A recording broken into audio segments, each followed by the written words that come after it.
Danganronpa 2x2, I have no idea if that's how you're supposed to say that, is coming this year, so I'm covering all 3 of the Danganronpa games. And we're starting with the worst one. Danganronpa is a murder mystery visual novel, meaning your eyeballs are assaulted with things like this, while your brain is left to process sentences like, "There's no doubt that it was the biggest, most awful, most tragic event in human history!" The story is set in Hope's Peak Academy, a very selective high school that you can only get into by being the best at whatever it is that you do. And I do mean whatever you do. The school brags about how their students are the hope for the future, but then they have a student whose claim to fame is being the ultimate fanfic creator. Our POV is dumb as a doornail, but with a heart as golden as a doorknob, Makoto Naegi, a blank slate that you can insert yourself into. Or maybe he's just poorly written. You know, take your pick. It's honestly impossible to tell the difference. He's the ultimate lucky student, except for he isn't an ultimate anything, actually. See, he's only called that because he got picked because he isn't an ult. The school picks a random, not particularly talented student to stuff into their elite class. And public school isn't exactly my wheelhouse, but he's just gonna get mercilessly bullied, no? I mean, you have a class full of like 16-year-olds who you've told are all the best of the best, and they share a class with this dweeb? Look, I'm doing it, and I'm not even his classmate. Makoto arrives at the school almost an hour early. There's nobody around, and he thinks, well, I attend the school now, so I can go looking around, but suddenly, zonk, he passes out. When he wakes up, he's in a classroom all by himself, and more than an hour has passed. The windows are sealed with what can only be described as comically large steel plates and bolts, but Makoto takes to being imprisoned and passing out in stride. He figures, nah, somebody probably just found me passed out and put me here. Better head to the main hall for that entrance ceremony. There, he sees his 14 classmates. I'm only gonna mention names and talents when they matter, with 2 exceptions. Celestia Ludenberg, the ultimate gambler, and Leon Kuwata, the ultimate baseball star. For some reason, Makoto refuses to believe Celestia is her real name, which just comes off as super weird because he doesn't really specify why he's suspicious. Is it because she's Japanese but has a German-sounding name? People, you know, move, Makoto.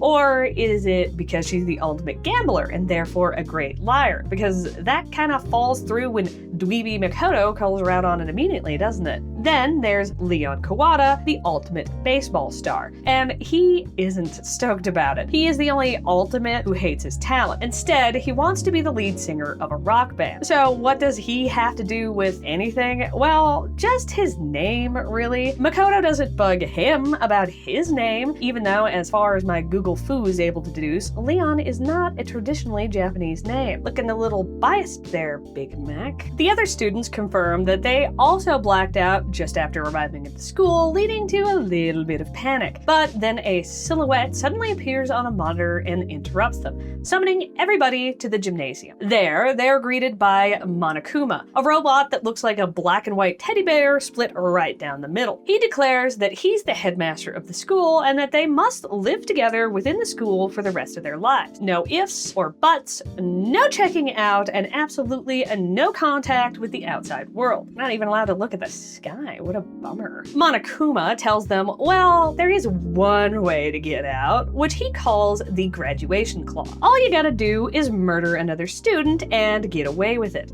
That easy, huh? Why is Monokuma doing this? Well, because he gets off on despair, and what is more despair-inducing than watching the supposed hope for the future murder each other? Mondo Awada, the ultimate biker gang leader, yes, you heard that right, not only is the best biker gang leader a teenager, but he's being held up as hope for the future. I gotta say, I'm not exactly sure what the goal is here. The incentive to attend Hope's Peak is that it practically guarantees that you'll be hired, and not really sure that's a concern in his field. Also, I can't not mention his hair. I mean, look at that menace. Looks like he glued an orange corn cob to his head. Mondo decides to manhandle Monokuma, say that 5 times fast, who begins to beep. Another student convinces him to huck Monokuma because apparently Mondo is pretty slow and doesn't realize that the beeping is from a bomb. He tosses him just in time, and another Monokuma pops up to take his fallen brother's place. Monokuma warns that any violence towards the headmaster is prohibited per the school regulations and will result in severe punishment. But Mondo lucks out. Since he hasn't gone over the school regulations yet, he won't punish Mondo. Monokuma then hands out e-handbooks, water and shatterproof tablets that act as a form of identification, as well as guidebooks with the school regulations and maps on it. And when powered on, it displays the full name of the owner. With that, the entrance ceremony is concluded and Monokuma dips. The students go back and forth for a while about whether this is all some sort of messed up joke or not, but to be on the safe side, they decide to go over the regulations. Rule number 1,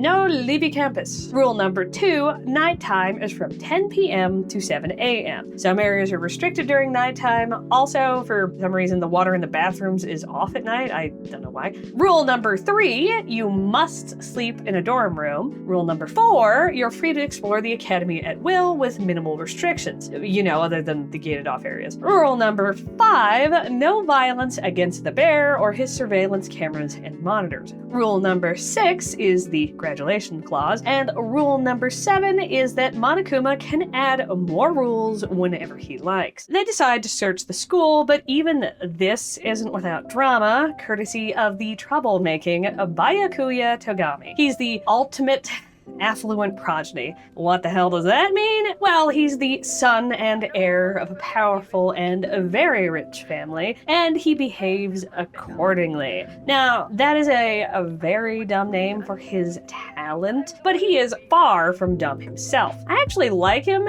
as a character. As a person, he can suck a dick. So when the suggestion that they all go search the school is made, Byakuya says he'll be searching alone, even though nobody said they should search in pairs and nobody asked. When he is asked why he wants to search alone, he says, well, duh, one of you could already be planning on graduating, and I don't want to be within arm's reach. This sparks a fight because nobody would seriously consider graduating.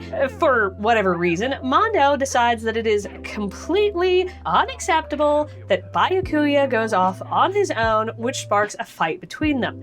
Makoto makes a tactical error and asks Mondo to calm down a little bit before he demolishes the walking toothpick that is Byakuya, which results in Mondo decking Makoto and knocking him out. When he wakes up, he finds himself in his dorm room. There's a note on the wall from Monokuma which explains that each of the dorm rooms can be locked, with the lock themselves being impossible to pick or break. The bathrooms in each of the girls' dorms can be locked, but not the boys, for some reason. There is, however, one exception.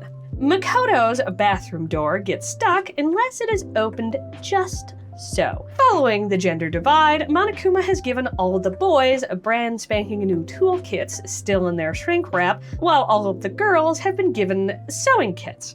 Monokuma suggests that the boys use one of the tools in the kit to kill somebody, and the girls can use one of those needles. Seems like an even playing field. Thanks, Monokuma. He rushes out the door to go find the rest of the students and runs into Sayaka Miyazono, literally. Sayaka is the ultimate pop idol sensation.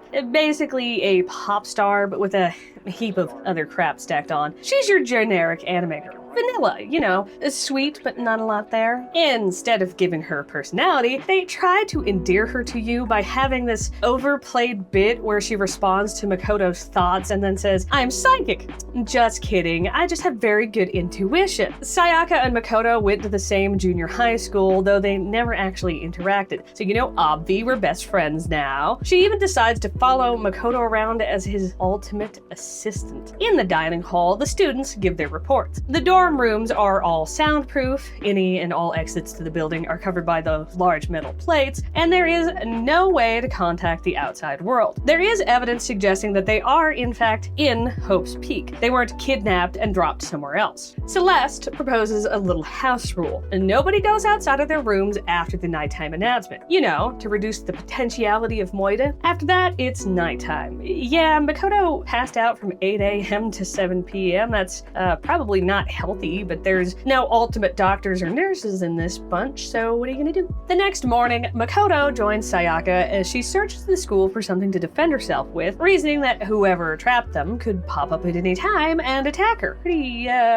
sure that would still violate the rules. They find a display case with an ornamental katana, but Sayaka insists that Makoto keeps it. The gold coating all over it flakes off if you even touch it, but it's still heavy enough to work as a very festive club. Now that Makoto can violate the regulations instead, the pair have a little chit-chat. Sayaka says that ever since she was little, her dream has been to become a pop star. She saw a pop star on TV and she thought she looked like a princess, beautiful, able to sing and dance. But more than that, she said her smile was comforting and she wanted to be able to give that comfort to others. When Makoto congratulates her on achieving her dream, she suddenly becomes very serious and says she did whatever it took, even unpleasant things, to get where she is. She believes you can always achieve your dreams if you never stop chasing them, even for a moment of your waking life. Never look away, even for a second. Hey, would you look at that? A little personality. She thinks of her pop group as family, but she fears that the world might get bored of them and their bond will break. And now she's stuck in Hope's Peak. She isn't performing, so the world must be forgetting about her. She springs back to her usual self. Makoto brings the sword to his room, and the next day, Kiyotaka Ishimaru visits him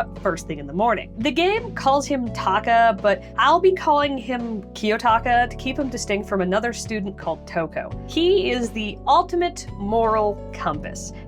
Basically, he's all about structure, rule following, and he's very driven and very loud. He takes it upon himself to be the leader of the students, which he gets flack for constantly, but really there are like 3 qualified leaders in the group, him, Byakuya, and Mondo. Well, with choices like those, I say we give him a shot, huh? Kiyotaka thinks everyone should have breakfast together every morning right after the morning announcement, and then he zips off to ask the others. At the meeting, one of the students suggests that maybe the mastermind is a Genocide Jack, a local serial killer, but that's kind of a jackknife in terms of MO switch, killing individuals to suddenly kidnapping a whole class of kids and forcing them to play a murder game. When one of the students says, hey, you know what, we just need to chill because we've been in here for a few days already, so surely somebody's coming to help. Monokuma interrupts to poo-poo all over that idea and then decides that they need, a touch more motivation to start murdering each other. So he sends them off to the AV room. Each student watches a DVD labeled for them specifically.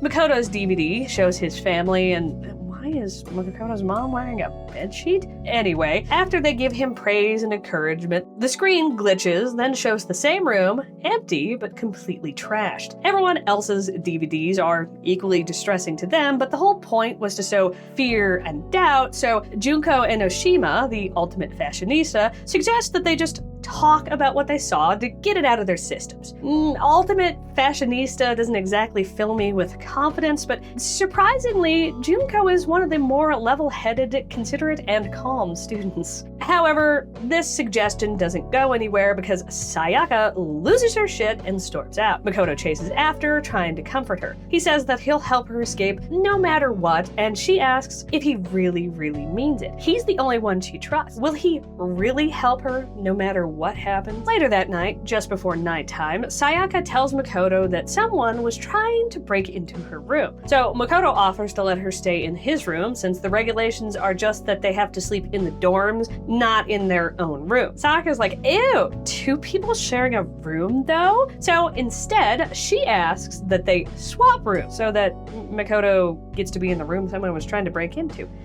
Seems fair. Makoto agrees, they swap room keys, and he shows her the trick to opening the bathroom door. She's like, okay, cool, but the showers are off during nighttime, which, yes, but do you not, ever use the toilet at night?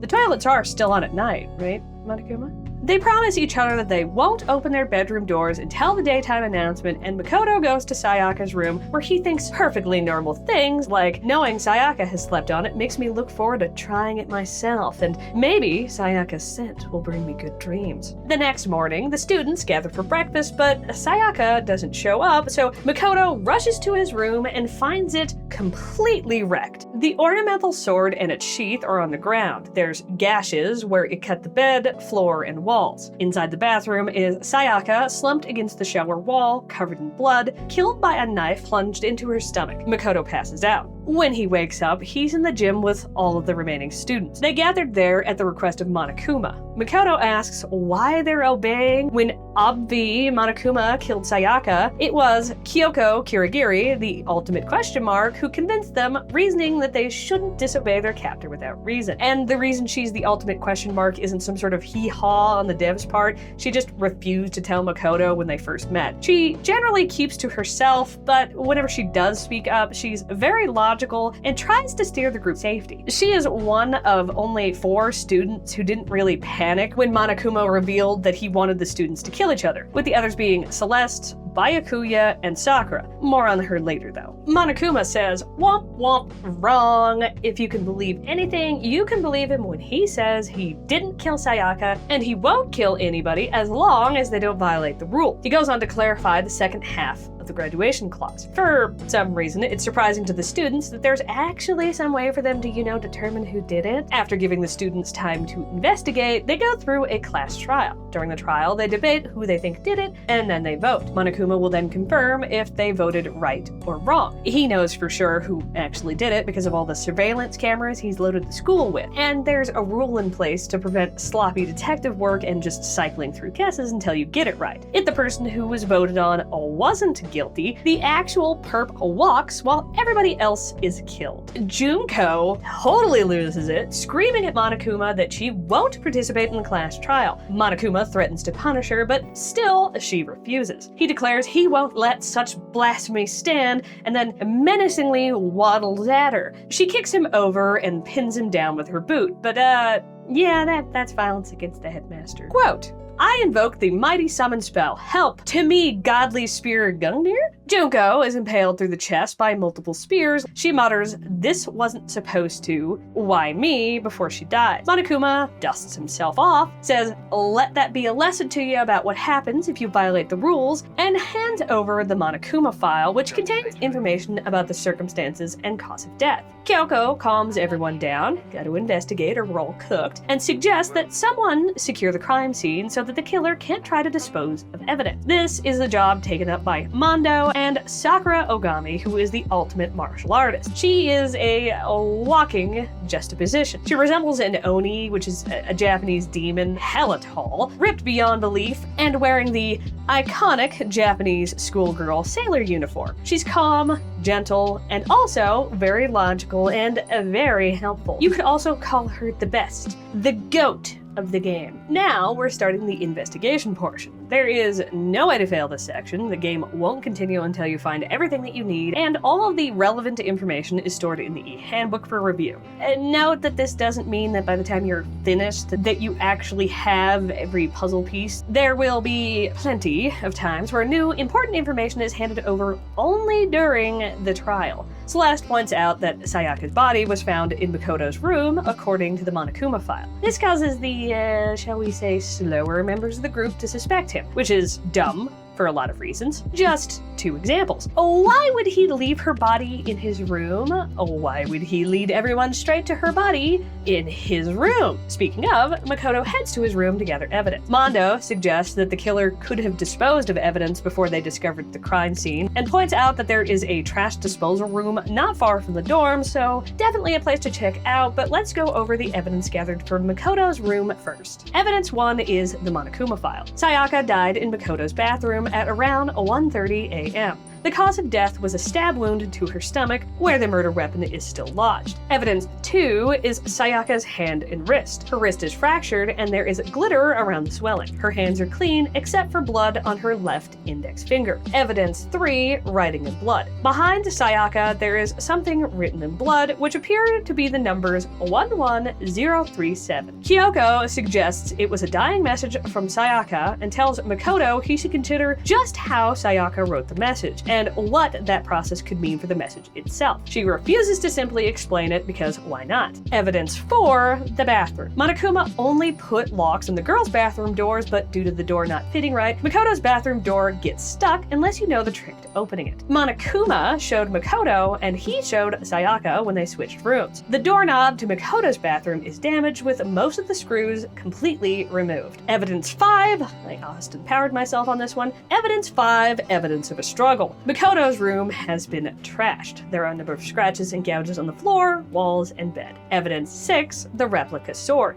The gold-coated ornamental katana that Sayaka insisted that Makoto take is laying on the floor in the main room, unsheathed. Some of the gold from the handle and the blade itself has flaked off. Evidence 7 is the replica sword sheath. The sheath was also found in the main room, a distance away from the sword. There is evidence that the sheath was damaged by a sharp object. Evidence 8, the cleanliness of Makoto's room. Not a hair could be found in the room, and the lint roller has less sheets on it than it did before. Evidence 9, switching rooms. Makoto's room key is laying on the floor in his room, but they were in his room when they swapped keys, and it was just before nighttime when they last saw each other. There should be no reason for Sayaka to have left his room, so there should be no way that she dropped it somewhere for the killer to find it. Makoto and Sayaka switched rooms, which she asked to do because she was frightened someone was trying to get into her room. She promised that even if she thought it was Makoto at the door, she wouldn't open it. As she herself put it, otherwise, what would be the point switching?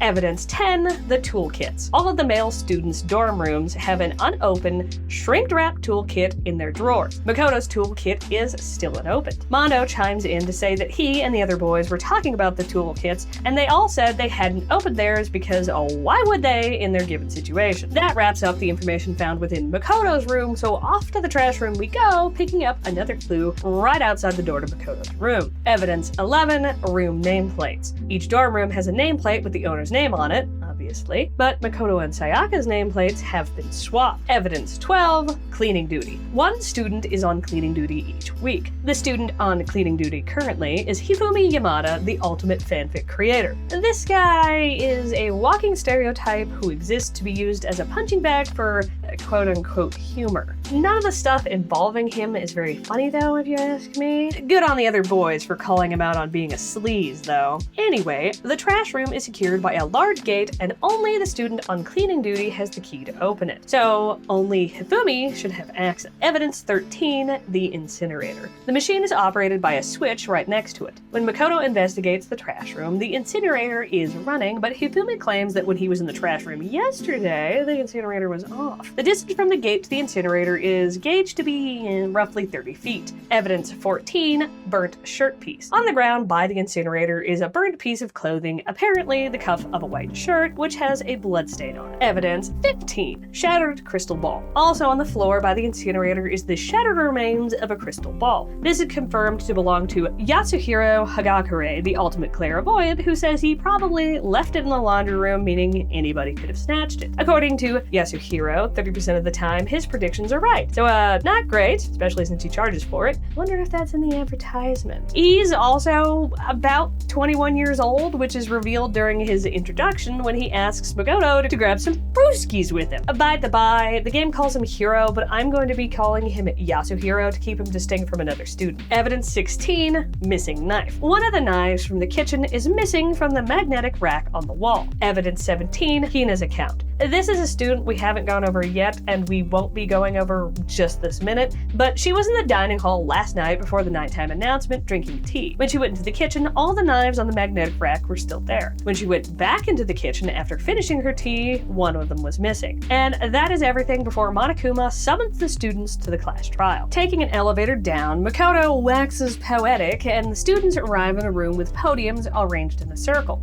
Monokuma watches from a throne in the back of the room across from a 16th empty podium. Celeste asks, why are there even 16 podiums when there were only 15 students to begin with? And Monokuma simply says, well, the class trials could theoretically support 16 students, don't worry about it. The first puzzle is a throwaway to teach you how the mechanics work. Surprisingly, it's not a bunch of, well, Makoto did it, duh. Don't worry, it's coming. The first topic is the circumstances of Sayaka's death. One student, who didn't even investigate, suggest that Sayaka was ambushed in the bathroom and that she had no chance to even defend herself. But Makoto refutes this easily by pointing out the amount of damage done to his room. Second is the murder weapon. As stated in the Monokuma file, the cause of death was stabbing and the weapon was still in her stomach, specifically a kitchen knife. Leon says, cool, kitchen knife. We all know Makoto did it, so what does it matter? Ah, there we go. Kyoko says, well, why don't we do our job and debate and work out who did it rather than just risk our lives by pinning it on the first suspect we came up with?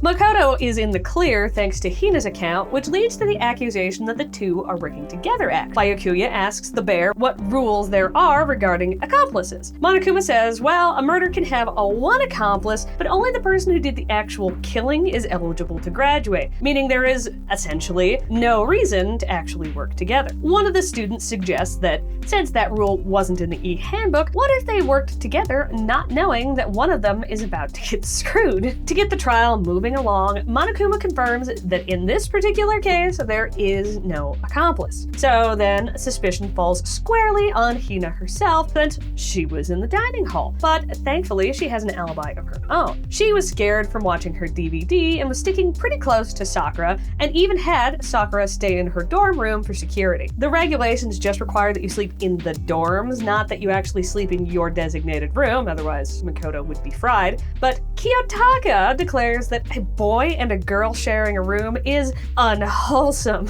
To which Sakura, the person with the girl's name wearing a girl's uniform, says, But I'm a girl. And he says, You are?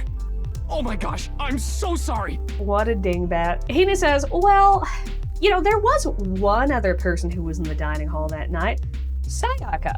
She didn't think she should mention it since, Sayaka's dead, but yeah, still pretty important to mention, Hina, especially with this little bit of info added by Sakura. Sayaka ignored them when she entered the dining hall and went straight to the kitchen. As she left, she told them she just wanted a drink of water. The reveal that Sayaka took the knife brings back the possibility that Makoto did it since his alibi only covered him going and getting the knife. But Kyoko points out that there are some rather strange things going on if Makoto is the killer. First, why is there not a single one of his own hairs in his own room?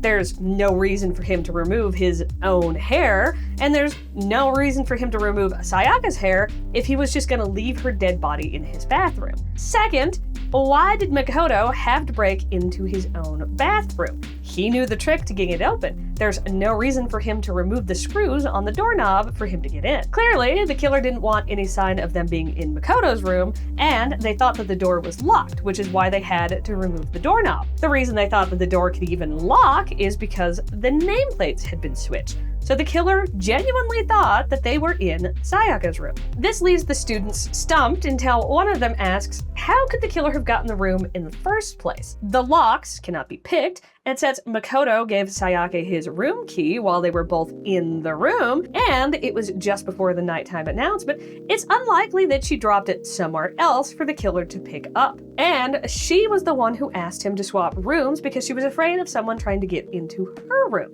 So why would she open the door willingly? Kyoko suggests that maybe Sayaka being afraid was actually a lie, and she presents a new piece of evidence to that point. She did that old detective trick where you fill in the blank sheet of paper on a notepad to reveal what was written on the sheet above it.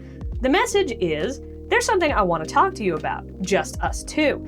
In 5 minutes, come to see me in my room. Check the nameplate to make sure you don't get the wrong room, okay? Geez, the person you were inviting wasn't a toddler, Sayaka. Celeste says, well, what does that matter? The note said, my room, which means they would have ended up going to the room Makoto was in. But the nameplates had been switched, and only 2 people would have any reason to do that.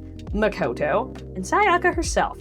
Suspicion is now on whoever Sayaka invited over, which of course they have no clue who could possibly be. There is actually a piece of evidence that shouldn't even be in the game, which hands the answer directly to you. A much better piece of evidence narrows down the suspect list by a lot. So if you're playing along, there are 2 unsolicited hints for you. Makoto goes on to clarify the whole ornamental sword being in his room and asserts that it must be what broke Sayaka's wrist. Leon asks, how could you even know that? And Makoto points to the glitter on her wrist and the fact that the sword sheds like a big fuzzy dog in summer. The students, still wanting to believe that Sayaka was ambushed despite mounting evidence that she was attempting to do the ambushing, suggest that, so the invitee used the sword to attack her, and Sayaka used the knife that she took from the kitchen to defend herself. Makoto refutes this, though he's super bummed about it because he too wants to think Sayaka was innocent. If Sayaka was attacked first, then the damage done to the sword sheath makes no sense. The sword was unsheathed afterwards, so it's likely that the reason that the sheath was damaged at all was because the individual who was holding it used it to defend themselves first, then they unsheathed it to go on the attack. Once again, the students have a stranglehold on Sayaka being attacked first, so they suggest that the killer found the hidden kitchen knife, attacked Sayaka, who blocked with the sword, played a quick game of hot potato, and Sayaka ended up with the knife while the killer took the sword, who then fractured her wrist with it after unsheathing it. But Sayaka's hands don't have any glitter on them, so she couldn't have wielded the sword at any point. Toko Fukawa, the ultimate writer and easily the worst character in this whole game, chimes in. She's got terminal self-worth issues and the most advanced case of inferiority complex known to man. Her dialogue is overly stuffed with stuttering, she is incapable of investigating if blood is involved because she faints at the mere sight of it, and she rarely, if ever, actually contributes a worthy counter-argument or even suggests something useful.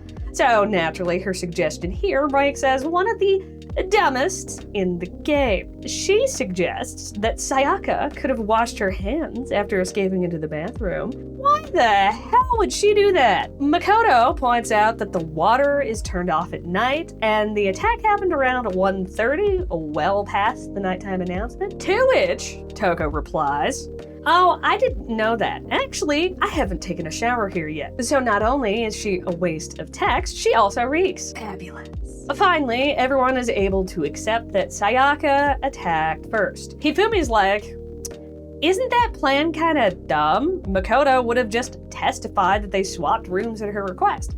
Byakuya says that he doubts that Makoto would engage in such quote-unquote cutthroat behavior, which is probably why Sayaka picked him to swap rooms with. Why would that be considered cutthroat? He'd just be pleading his own innocence. B, Makoto is in fact stupid enough to go down for Sayaka, and he does, in fact, try to argue that she wasn't the one who attacked first, that she was a victim, right after proving to everyone that she had to be the one who attacked first. For some reason, while there are still a handful of topics they haven't even gone over yet, the students are like, well, we're hosed, we got nothing left. One of the untouched subjects is the dying message, aka the most useless part of the whole case. It's clear that Sayaka wrote it, thanks to the blood on her left index finger, and the fact that she was partially blocking it from view, trying to hide it from her killer. Kyoko says, consider her position. She was writing it behind her, so the viewer's perspective is upside down. Flip your monitors upside down, kiddos. It isn't 11037, but Leon, and he handles this as well as you'd think. So now the rest of the evidence just goes to proving that it was, in fact, the person whose name the victim scrawled in their own blood as they lay dying, who is the killer. So at the end of each case, the game has you place events in chronological order and does a sort of summary via this comic book thing, and I'm actually just going to jump to that since the game has already played its hand and all that's left is to connect the last pieces of evidence to Leon. After watching her DVD, Sayaka decided to kill Leon to graduate. I'm not sure why she chose an athlete of all people, but maybe they had talked about music or something and she figured he'd go for it. While Sakura and Hina were in the dining hall, she went to the kitchen, took the knife from the rack, and left. When she noticed the two girls in the dining hall, she told them she was just there to get a drink of water. Then she goes to Makoto and claims that somebody tried to get into her room. So she asks him to swap with her. He agrees, they trade keys, and he shows her the trick to opening his bathroom door. After Makoto leaves, Sayaka swaps the nameplates on her and Makoto's room. Then, using the notepad in Makoto's room, she writes a note to Leon and slides it under his door. God knows why, but Leon shows up. She invites him inside and then attacks him with the knife. Leon grabs the ornamental sword off of the desk, causing a dent in the sheath. He retaliates, fracturing Sayaka's wrist, and she escapes into the bathroom. Leon can't get in because the door is stuck, but he just assumes that it's locked, so he returns to his room and gets the screwdriver from his toolkit, unscrews the doorknob, and stabs Sayaka in the stomach with the kitchen knife that he took from her. After Leon left the room, Sayaka wrote his name on the wall behind her. Leon uses the lint roller in Makoto's room to clean up the carpets, and oh my god, would that take forever! Once all traces of his distinct red hair are gone, Leon goes to the laundry room to try and clean up his clothes. He spots Yasuhiro's crystal ball, which gives him an idea of how he could get rid of the evidence. He yoinks the ball, goes to the trash room where he wads up his shirt and throws it into the incinerator. Don't know about you, but no clothes of mine would ever behave for a 30-foot flight, and it doesn't entirely for Leon either. One sleeve is left dangling out of the incinerator. As the ultimate baseball star, he's able to huck the crystal ball, hitting the on switch. The shirt is destroyed, but the sleeve dangling out is left behind. The game makes a point, more than once, that Leon didn't notice that happened, but I mean, why? There's nothing he can do about it. The final nail in the coffin is Leon's toolkit, though the game merely presents this as the final blow. We never see it or anything because now the voting is starting. Leon is found guilty and confirmed by Monokuma as the killer. No duh. He claims it was all self-defense, but as Celeste points out, there were many opportunities for him to stop. Once Sayaka was in the bathroom, he could have returned to his dorm, locked the door, and ratted her out the next morning. He has the letter she gave him as proof that she lured him, and all that other evidence would have come to light. Leon is executed by, excessive blunt force trauma. He's tied to a pole and pummeled with baseballs until his death. Kyoko pulls Makoto aside to talk about Sayaka. Kyoko says she wanted Makoto to figure out that Sayaka tried to frame him for himself so that his little pea brain was capable of believing it. And then she says, but Sayaka really wasn't sure of her decision after all because as she lay dying, she thought of you, and she used the last bit of her strength to protect you. This, and the amount of time that Makoto spends going, no, Sayaka would never, because I said so. She's too nice and pretty to do something bad, even though all of the evidence is pointing to her laying a trap and trying to frame me. Are why I think Makoto is actually just badly written and not really a blank slate, or the writers don't really understand the concept of a blank slate. If Makoto is essentially a stand-in for us and not an independent character, then this thing with Sayaka makes no sense. We don't know Sayaka well enough to have the same opinion as Makoto, and because of this, Kyoko comforting us about it is awkward and useless. The next day, Monokuma opens some previously locked areas of the school and says that every time that they make it through a trial, he'll open up even more areas. The second floor is open to them now, which has a swimming pool and exercise equipment. Aoi Asahina, the ultimate swim pro, is over the moon that they now have a pool. Personality-wise, Hina's basically Sayaka again, or should I say who Sayaka was pretending to be. Sweet, but not a lot there. In place of the psychic bit they used with Sayaka, we have Hina loving to eat donuts. Thankfully, they don't beat that dead horse as much as they did Sayaka's. She's with two of the students least likely to enjoy exercise, Celeste and Chihiro Fujisaki, the ultimate programmer. Chihiro is also pretty generic. She's very delicate, like half of her sprites are teary-eyed and shy but sweet. And she may be a nerd, but as is the case with Hifumi, I can't say she displays too much smarts. Unsurprisingly, she isn't interested in the pool or the exercise equipment. Makoto wonders, given how skittish she is, if she has a phobia of locker rooms or gyms.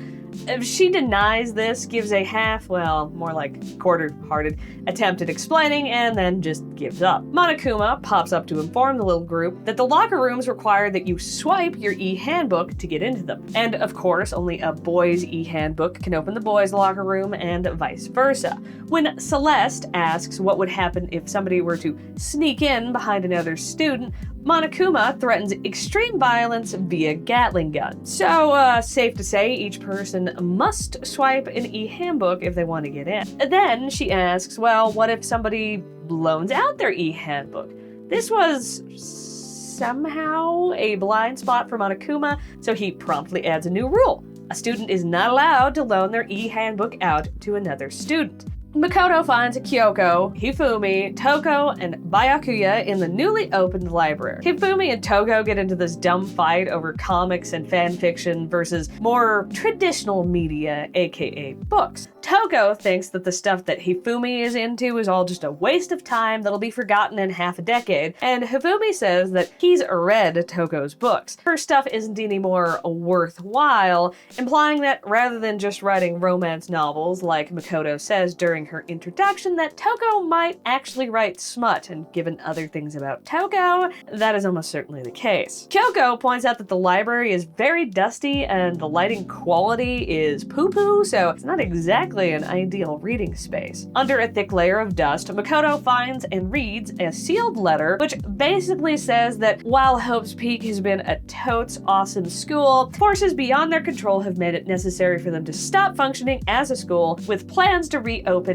ASAP. Kyoko says, given the amount of dust on the letter, it must have been sitting there undisturbed for at least a year. Oh, she's just giving away her talent now. Obviously, she's the ultimate dust expert with chops like that. Makoto points out that the school certainly didn't seem closed down when he arrived, and he had researched his classmates on fan forums the day before, and he didn't see anything about the school being closed. Byakuya says it was probably a part of the mastermind's plan, but I don't really see how that resolved the problem. What, the mastermind took over the whole internet, news broadcasts, and all the newspapers? Hope's Peak has fan forums. Somebody would have reported on it. There's also a laptop in the library, but Kyoko says, surprise, surprise, it doesn't power on. When Makoto goes to investigate the room in the back of the library, Byakuya says it's just an archive filled with old files that he can't imagine Makoto would have any reason to search, which Makoto agrees with, for whatever reason, and he doesn't. And that's all for the new sections opened up to them. Kiyotaka reports, though, that 2 new rooms were unlocked on the first floor, a bathhouse and a warehouse, which is loaded to the gills with clothes, food, and various other equipment. The next morning, Byakuya doesn't show up for the breakfast meeting, so the students panic and split up to search for him. Makoto finds him reading a mystery novel in the library. He says he was reading the novel as a form of research, because it isn't every day somebody participates in such a high-stakes game as this, so they should at least make sure it's interesting. Everybody else is like, what the f***'s wrong with you, bro? But Celeste says, nah, it isn't worth trying to sway Byakuya into playing buddy-buddy. He views their situation as a zero-sum game, a battle over limited resources which can only belong to a single individual. In this case, that would be the right to graduate. And as the ultimate affluent progeny, he has been raised since birth to see victory as his destiny and taught to only succeed. Failure is not even a remote possibility in his spoiled brain. The next day, at the breakfast meeting, Makoto realizes that Chihiro seems depressed, and she says she's just going through a little self-loathing. See, yesterday, while everyone was learning that Byakuya's kind of a dick, Chihiro had made the mistake of saying that they're all friends and they just need to cooperate. Byakuya immediately denied being friends with them, which caused Chihiro to completely freeze up. She was only able to say, "I'm sorry," and then she bowed out of the whole interaction. This caused Mondo to yell at Byakuya for bullying somebody weaker than himself, and that is what's bothering Chihiro. Mondo had to stand up for her and called her somebody who couldn't fight back. She hates how weak she is. This causes everybody to blame Mondo, who loudly protests their twisted logic, shouting, "How's it my fault? I wasn't trying to be mean. Besides, girls are just naturally weak anyway, right?" Chihiro starts to cry and Mondo apologizes. He says he'll make her a promise, as a man, not to yell at her anymore.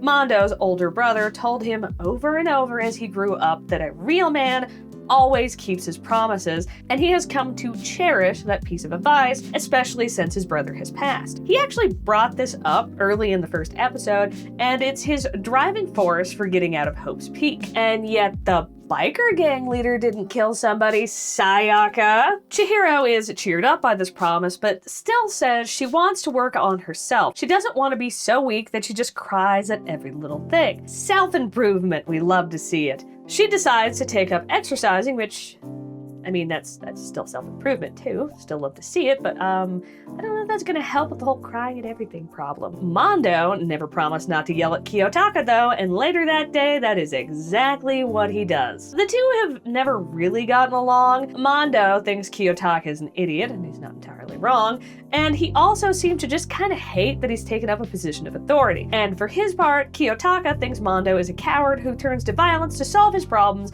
and who is too weak to stand up to what society demands of a man. They're in the dining hall going over those same issues using their indoor voices, logic, and empathy, or they're yelling at each other and want Makoto to act as their witness for a dumb challenge they've conjured up. They're gonna see who can endure in the sauna for the longest. Makoto tries to back out, but ends up standing outside of the door to the sauna. Mondo, not wanting to look like a bitch, decides to keep his clothes on, while Kiyotaka, being sane, wears only his towel.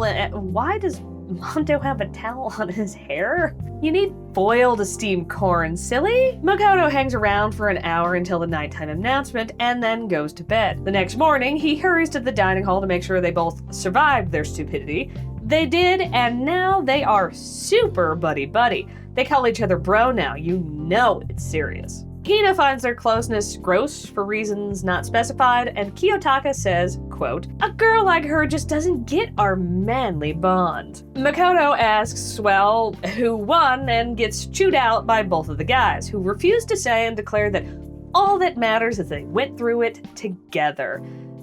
And I love how Makoto closes out the scene, quote, "All throughout breakfast that morning, the room was dominated by Mondo and Taka's overpowering brotherhood. All in all, it was an unfortunate experience."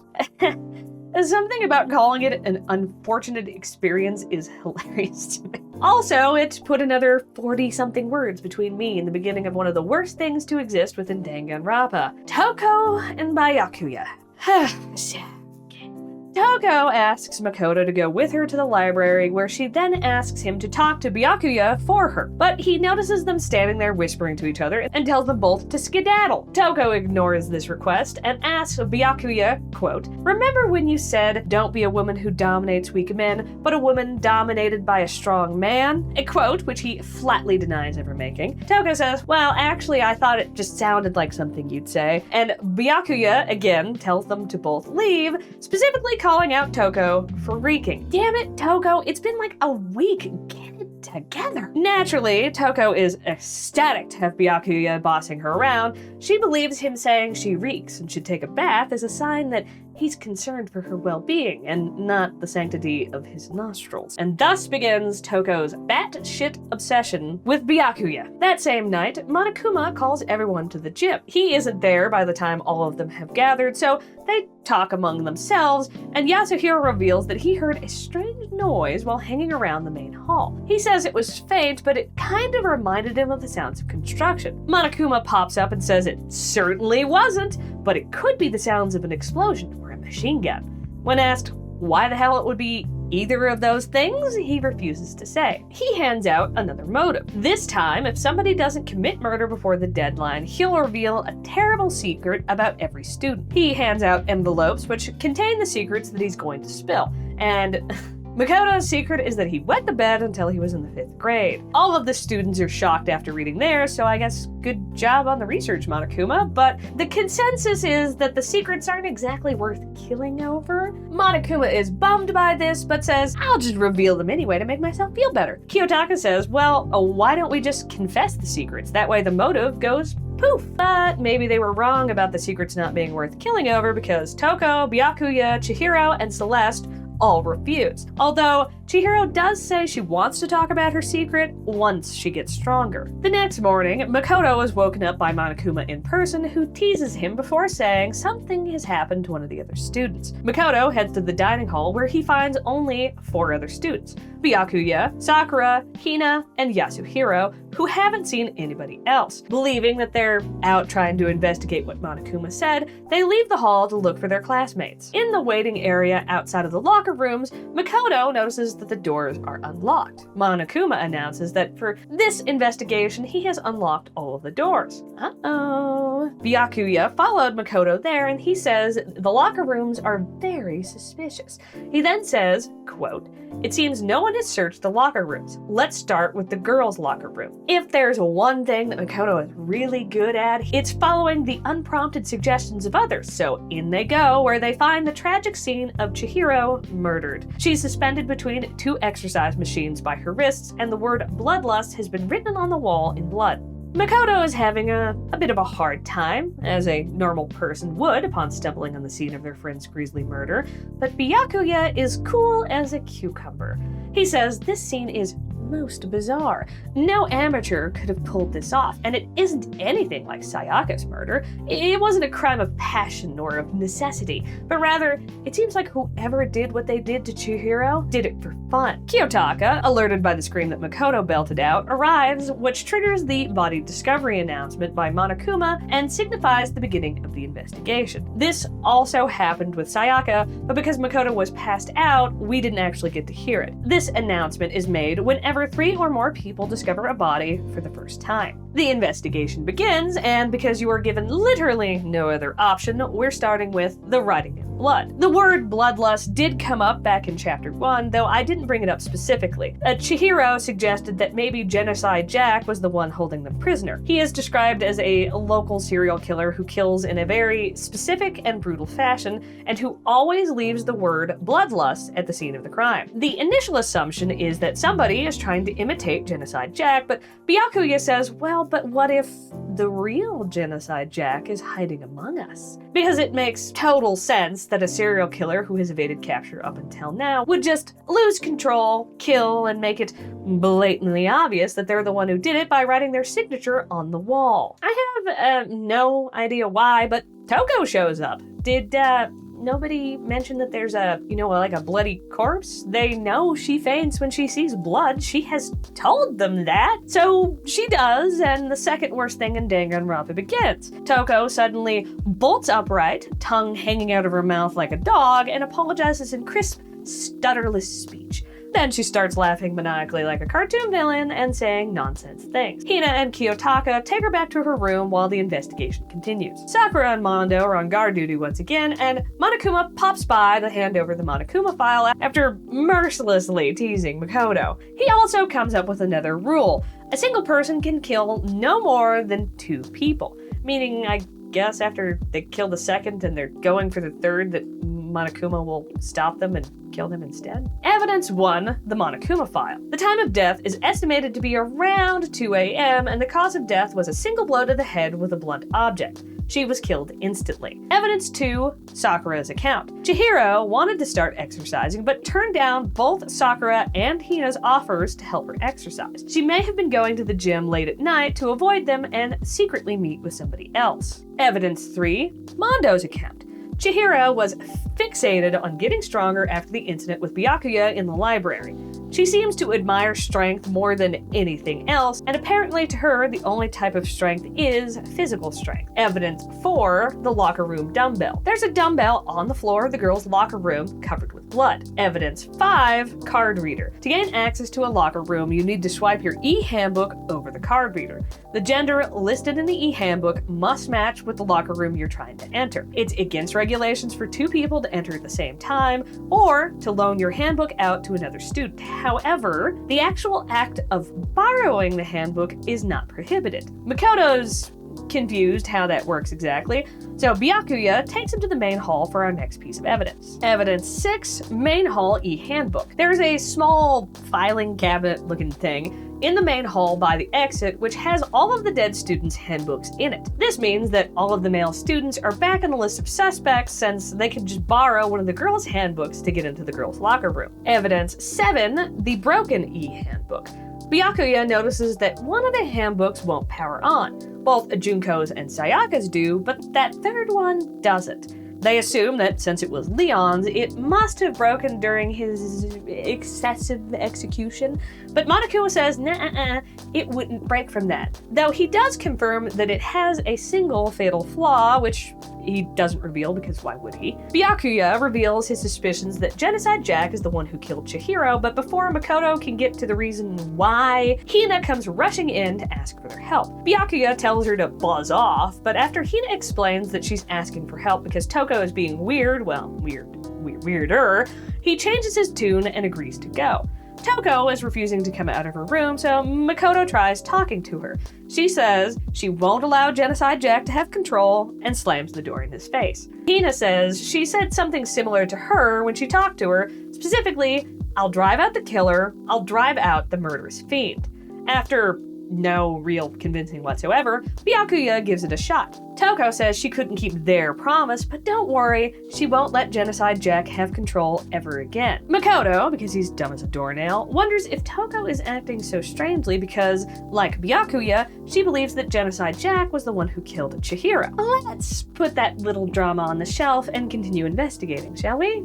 Byakuya brings Makoto to the archives, which is the room in the rear of the library that he talked Makoto out of investigating earlier. It's stuffed with all sorts of important documents, and many of them are internal documents, meaning normies like us aren't even supposed to see them. Makoto wonders how Byakuya could believe that all the documents are real. I mean, this is just a high school library. Why would they have internal classified documents about foreign presidential assassinations? To which Byakuya humbly explains that there is a secret council that truly runs the world from the shadows, and his family is on that council. So naturally, his home has an archive just like this one, and he's gone over many of the documents multiple times. He hands Makoto a case file, giving us our 8th piece of evidence, the Genocide Jack case file. This is a very bulky piece of evidence.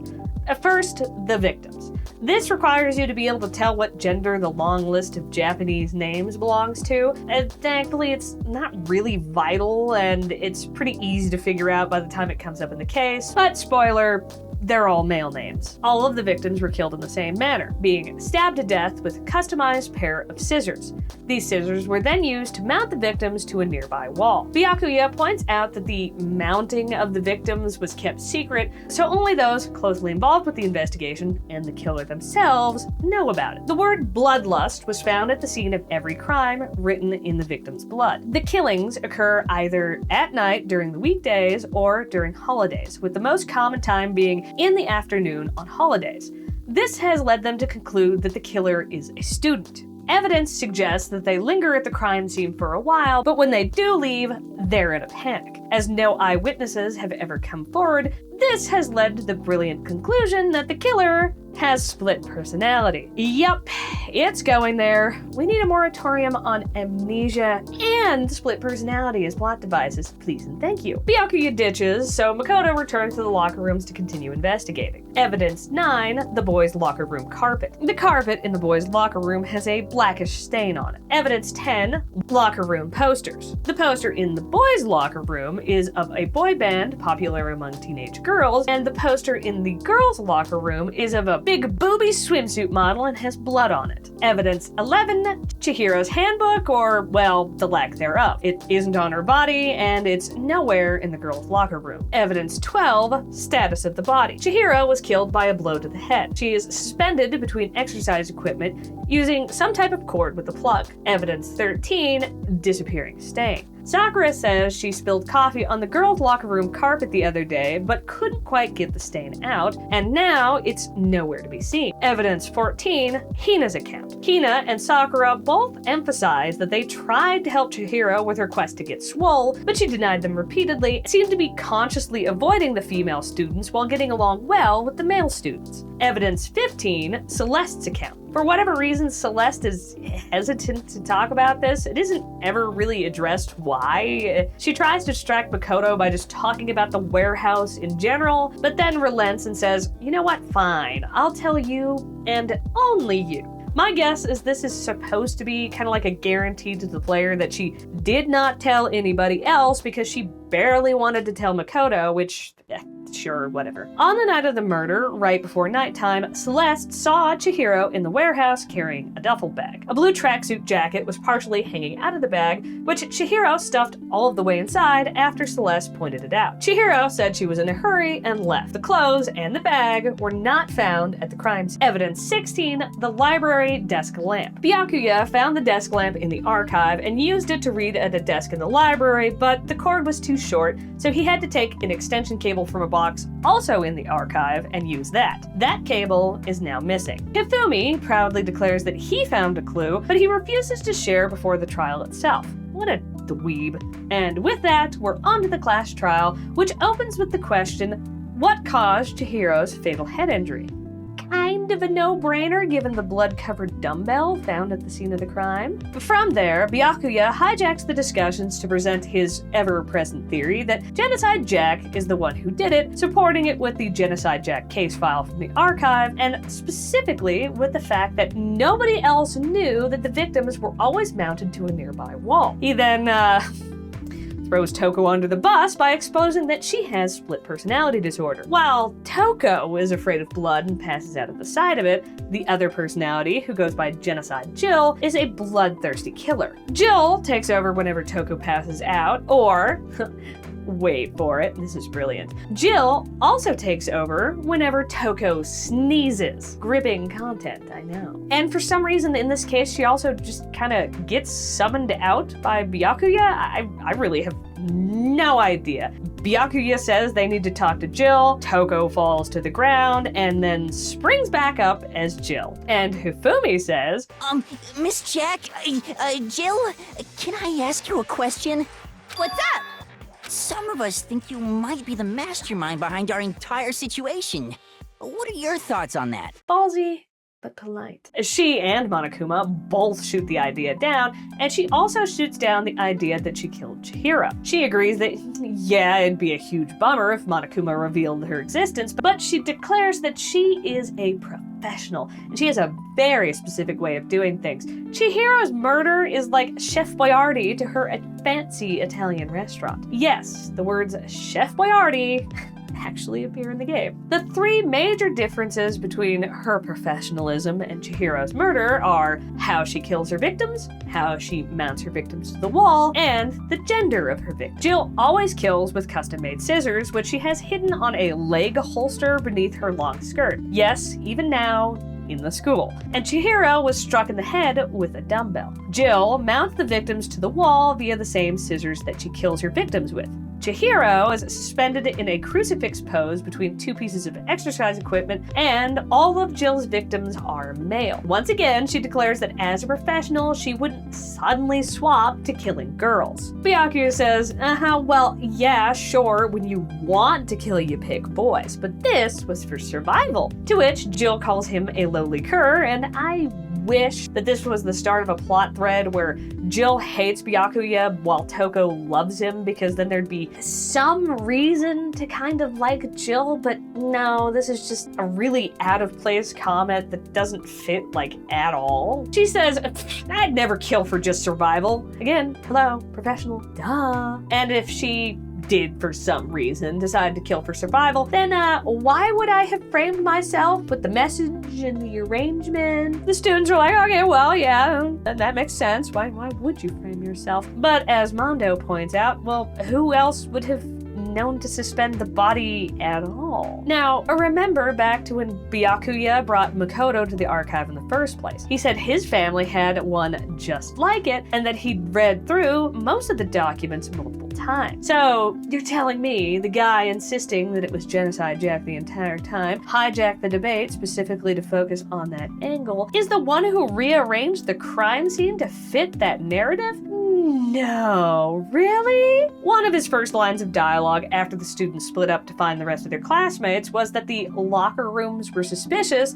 and that they should investigate the girls' locker room first, cluing you into the fact that he knew the victim was Chihiro before her body was ever found. But there's also physical evidence linking Byakuya to the crime scene. The extension cord that was used to suspend Chihiro. Byakuya claims, I've never seen that cable before, but it's the one that he used in the library for the desk lamp, which he told Makoto that he took out of a box in the archive. Ever since pointing the blame at Byakuya, though, he's been strangely calm about the whole thing, which has been bothering Makoto. He's acting like he isn't involved, and he's egging on the other students to keep on proving that he's the killer. While all of the students are completely ready to vote for Byakuya, Makoto stops them and points out that there's evidence that really doesn't fit with the narrative they're currently running with that narrative being that Byakuya killed Chihiro in the girls' locker room with the dumbbell. He went to the library, took the extension cord, used it to suspend Chihiro between exercise equipment, and then he wrote bloodlust in Chihiro's blood to frame Genocide Jack. Makoto proposes that the murder actually took place somewhere else, and Chihiro, along with other parts of the murder scene, were moved to the girls' locker room to make it look like the murder took place there. This catches Byakuya completely off guard, furthering Makoto's suspicion that Byakuya isn't the killer. Makoto presents infallible proof that something between the locker rooms was switched. The posters! The boys' locker room has a poster of a boy band popular with teenage girls, while the girls' locker room has a poster with a big booby swimsuit model. But perhaps more relevant is the case of the disappearing coffee stain. Sakura spilled coffee on the girls' locker room carpet and tried to clean it up, but there was still a noticeable stain. There's no stain on the girls' carpet, but there is one on the boys' carpet. And I just want to quickly point out something kind of funky. The game never explicitly states that they have photos of evidence, and there's actually a case in this game with a digital camera, which would seem to suggest that they don't in fact have access to cameras. But after Makoto says the stain is on the boys' carpet,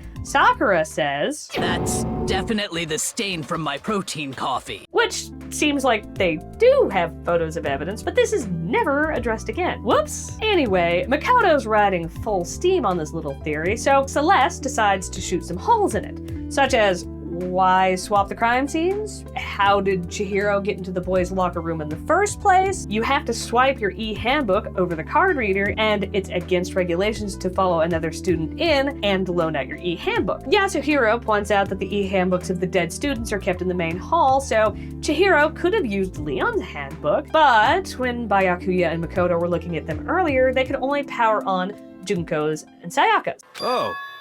Well, then, yeah, I guess that'd be pretty impossible, huh? I am struck silent by how quickly you gave up. Me too, Sakura. Me too.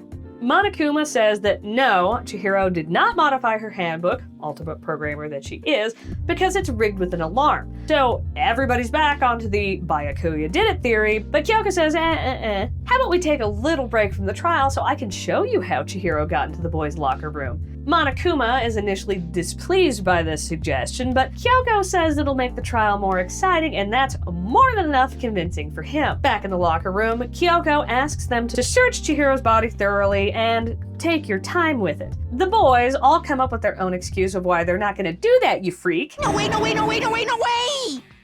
It's probably best if I don't run my hands all over a girl's dead body.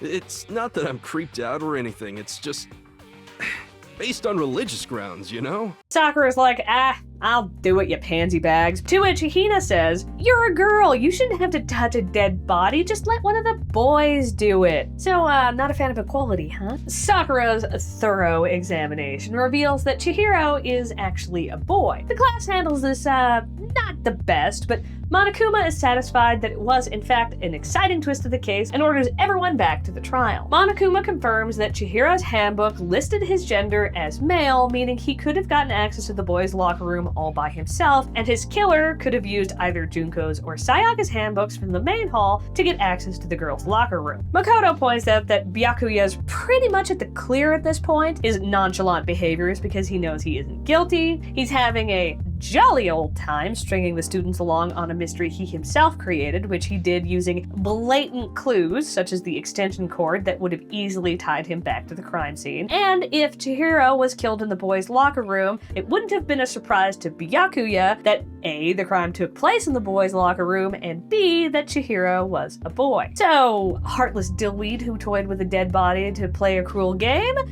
Absolutely. Killer? No.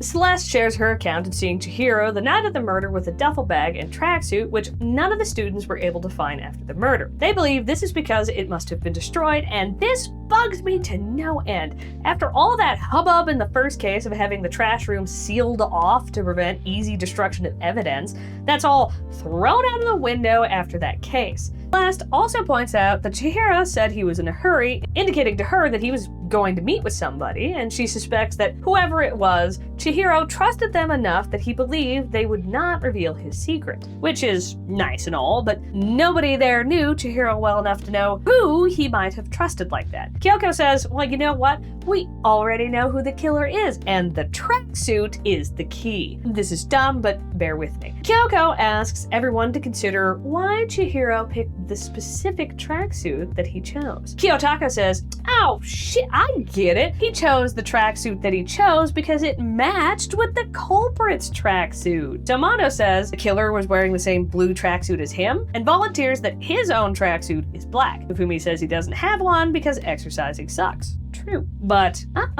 slip of the tongue. Celeste didn't tell the class the color of the tracksuit she saw. She only mentioned the color when she told Makoto. And because, as the game continually points out but never explains, the bag and the suit were disposed of, he couldn't have seen it anywhere else. Byakuya and Celeste recognize that Kyoko was baiting out the killer, which is still dumb, but it gets worse. Kyoko says she was suspicious of Mondo from the very beginning. Why? Because Mondo refers to men and women differently. Men are dudes, women are chicks. And when talking to Makoto right after the murder, Mondo referred to Chihiro as a dude. Therefore, he defo knew he was a boy. Case freaking closed. Hifumi finally decides to share that evidence that he found, a broken e-handbook believed to be Chihiro. Monokuma insists that breaking them isn't easy and mentioned that there is a weak point, but obviously he hasn't told anybody what it is. But 2 of these handbooks have broken back to back, so somebody has clearly discovered what that weakness is. Kyoko asks Monokuma to just tell them, saying that it wouldn't be a fair trial otherwise. And he does. It breaks when exposed to high temperatures for too long. Remember what Mondo and Kiyotaka did to prove which one of them was more manly? Mondo didn't remove his clothes, so he ended up cooking his e-handbook during their little endurance contest. Kiyotaka, having found brotherhood with Mondo in that sauna, is not having any of it. He repeatedly refused Makoto and demands hard evidence. So Makoto says, well, perhaps the best thing to do would be to lay out the sequence of events. Monokuma threatened to reveal a dark secret each student had. Chihiro was motivated by this, but not in the way that Monokuma intended. Yeah, it'd be a bummer if his secret got out, but he's not going to kill somebody over it. Now, instead, he chooses the path of self-improvement. He has this complex about strength only being physical strength, though, so he decides to take up exercise. He looks up to Mondo, the most physically fit male student, so he asks Mondo to help him exercise, and I have a thought, but let's finish this first. Just before the nighttime announcement, Celeste finds Chihiro in the warehouse stuffing a blue tracksuit into a duffel bag. When Celeste points out that she can see it, he puts it completely into the bag and leaves, saying that he's in a hurry. Chihiro meets Mondo in the boys' locker room, and Mondo strikes Chihiro in the head with a dumbbell, causing blood to splatter on the swimsuit poster and the carpet. Mondo uses a girl's handbook to access the girls' locker room, where he swaps the carpets, the posters, and the dumbbells. He leaves Chihiro's body in the locker room and takes his handbook, which he tosses into the sauna, hoping to break it. Byakuya was in the library during the murder and happened to be heading back to his room when he saw Mondo leaving the locker rooms. So he peeked into the girls' locker room and saw Chihiro. Because he knew Mondo was the murderer all along, he thought, well,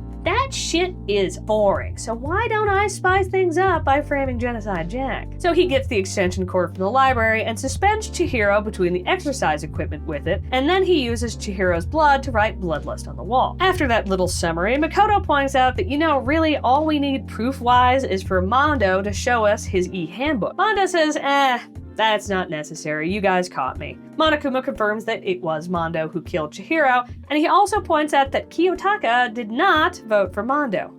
What a bro. Mondo is hesitant to explain himself, so Monokuma offers to do it instead. But not before telling the player they could just skip the explanation by pressing the B button, which is funny, but also super rude. Hello? So it goes that Chihiro was bullied for his lack of physical strength, which caused him to develop an extreme inferiority complex.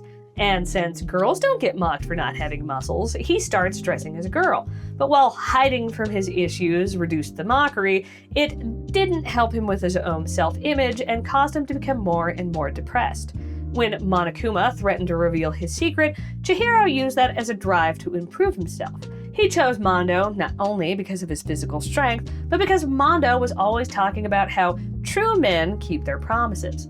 The game emphasizes constantly that Chihiro would have wanted his exercise partner to keep his secret, and Kyoko even uses it as a reason why Mondo not only moved the crime scene, but fried Chihiro's handbook to prevent the students from discovering that Chihiro was a boy and therefore keeping his promise. But isn't it just gonna get revealed tomorrow anyway? Monokuma reveals Mondo's dark secret, that he killed his own brother. Now, this is less a literal act and more of a, I caused the death of my brother, but I blame myself like I did it personally. Mondo's brother, Daya, was the leader of the biker gang that Mondo now leads. They were each other's only family growing up, and Mondo deeply trusted and respected his brother. For reasons unknown, Daya was going to retire and hand leadership over to Mondo, who began to hear all sorts of whispers and gossip about how Mondo wasn't half the awesome of his brother, that he couldn't do it, that the gang is going to look bad with him as their leader. So he decides he's going to win, even if it's just once, to prove that he's worthy, so he challenges his brother to a street race. The overly eager beaver rushes into oncoming traffic hoping to pass his brother, only to be met with a wouldn't you know it oncoming truck. Daya slams his bike into Mondo's, sacrificing himself to save his little brother. Before dying, he asks Mondo to make a promise, man to man, that he will keep the gang together. Mondo thinks to do that, he can't reveal the truth of what happened. He builds the gang up even more, becoming the ultimate biker gang leader. He couldn't stand the idea of his secret getting out because he thought if it did get out, it would cause the gang to break up and therefore break his manly deathbed promise to Daya. Mondo says he was stressing out ever since the motivation was revealed. He couldn't think straight and he was plagued with anxiety. And then Chihiro revealed his secret. Chihiro believed that Mondo was so strong and so manly that whatever his secret, Monokuma revealing it wouldn't harm Mondo at all. But that just made Mondo feel even worse. He claims he was jealous of Chihiro. They're essentially mirrors of each other. Chihiro lied to hide his weakness, and Mondo lied to hide his weakness. But Chihiro wanted to change, and Mondo wanted to keep hiding. Chihiro had a strength that Mondo lacked. And man, I feel so bad for Chihiro in this scene. Unfortunately, it isn't voice acted, but poor Chihiro is just expressing such admiration for Mondo, and he's just snapping at it. Mondo's execution is hard to explain. He's strapped to a motorcycle which speeds around a giant spherical cage until a flash of light blinds everyone momentarily, and the motorcycle comes to a stop with no Mondo in sight, and then the machine ejects a container labeled Mondo Butter? Yeah, I don't know. Following the post-execution turmoil, we get a cutaway showing Monokuma talking to the gray blank stand-in character that the game uses when you aren't supposed to know who the person is. The substance of the scene is that Gray Person is a spy planted in the group by Monokuma. They try to get Monokuma to tell them who the 16th student is, but Monokuma refuses, calling that his ace in the hole. Okay, so my little delayed thought from earlier, maybe I'm stupid, feel free to tell me if so, but why did Mondo agree to help Chihiro exercise in the first place? At that point, he still thought Chihiro was a girl. The game has a scene showing you where they were, and they were in the boys' locker room. Not to mention that the implication is that Chihiro revealed his secret just before he was killed, and that took place in the boys' locker room, so why? Mondo's answer should have been, sure, but how? But instead, the game has it play out like Mondo went to the boys' locker room and waited. Mondo already had Leon's handbook at that point, otherwise he couldn't have gotten into the locker room, so he has no reason to believe that Chihiro could get in. And then he's all shocked to learn that the person who used their own e-handbook to get into the boys' locker room was, in fact, a boy. As far as I can tell, we literally just have to accept that it didn't cross Mondo's mind that there was no possible way for him to help Chihiro exercise. Which is funny because the game also goes out of its way to have Mondo treat boys and girls differently. not only the dude and chick thing, but he has that blowout in the dining hall about how girls are just naturally weak. But now we're required to believe that Mondo just wouldn't have thought about it? If you enjoy videos like these or would like to be notified when part 2 comes out, consider subscribing. In the meantime, you might enjoy this video about Urban Myth Dissolution Center, which is also a mystery visual novel. See you there!